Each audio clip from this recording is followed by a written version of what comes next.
नमस्कार सहकारी मित्रांनो, माझ्या यूट्यूब चॅनलला आपल्या सर्वांचे पुनश्च एकदा हार्दिक स्वागत आहे। आपण जर सरकारी कर्मचारी किंवा पेन्शनधारक किंवा कुठेही शासकीय सेवेत नोकरीला असा तर ही खास बातमी मी आपल्यासाठी घेऊन आलेलो आहे। पण तत्पूर्वी आपण आमच्या चॅनलवर नवीन असल्यास चॅनलला निश्चितच सबस्क्राईब करा आणि बेल आयकॉनला प्रेस करून ऑल नोटिफिकेशन्स ऑन करा, जेणेकरून आपल्याला व्हिडिओचे सर्व नोटिफिकेशन्स सर्वात अगोदर हे प्राप्त होतील। केंद्रीय सरकारी कर्मचाऱ्यांना केंद्र सरकार लवकरच खुशखबर देण्याची शक्यता आहे। 8वा वेतन आयोग लागू करण्याची गेल्या वर्षभरापासून कर्मचाऱ्यांची मागणी होत असून कर्मचारी संघटनांनी याबाबत चर्चा सुद्धा केली।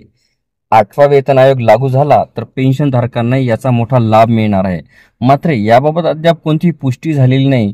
काही मीडिया रिपोर्ट्सनुसार 1 जानेवारी 2026 नंतर 8वा वेतन आयोग हा लागू होण्याची शक्यता आहे। दर 10 वर्षांनी केंद्र सरकारकडून नवीन वेतन आयोगाची स्थापना केली जाते। आयोगाच्या सूचना आणि सल्ल्यानुसार कर्मचाऱ्यांच्या वेतनामध्ये बदल केले जात असतात।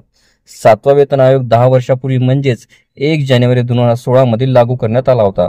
त्यानुसार 8वा वेतन आयोग 1 जानेवारी 2026 मध्ये लागू होण्याची शक्यता आहे। जर सरकार 2026 मध्ये 8वा वेतन आयोग लागू करत असेल तर त्यासाठी आयोगाची स्थापना करावी लागणार आहे।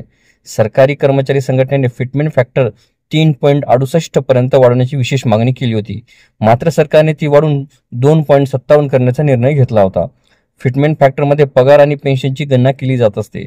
या निर्णयानंतर 6व्या वेतन आयोगातील सर्वात कमी वेतन 7,000 रुपयावरून 18,000 रुपये करण्यात आलं।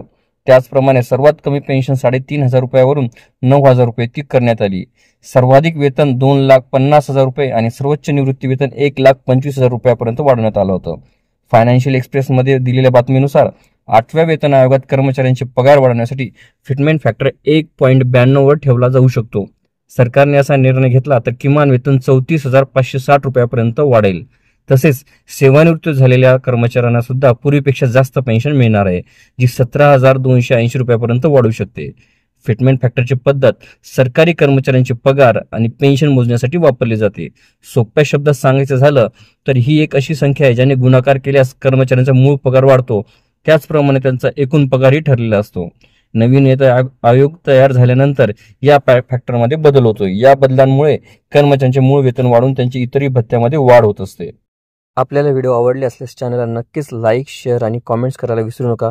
तसेच चॅनलला ऑल नोटिफिकेशन्स ऑन करून सबस्क्राईब करा, जेणेकरून व्हिडिओचे सर्व नोटिफिकेशन्स आपल्याला सर्वप्रथम मिळतील।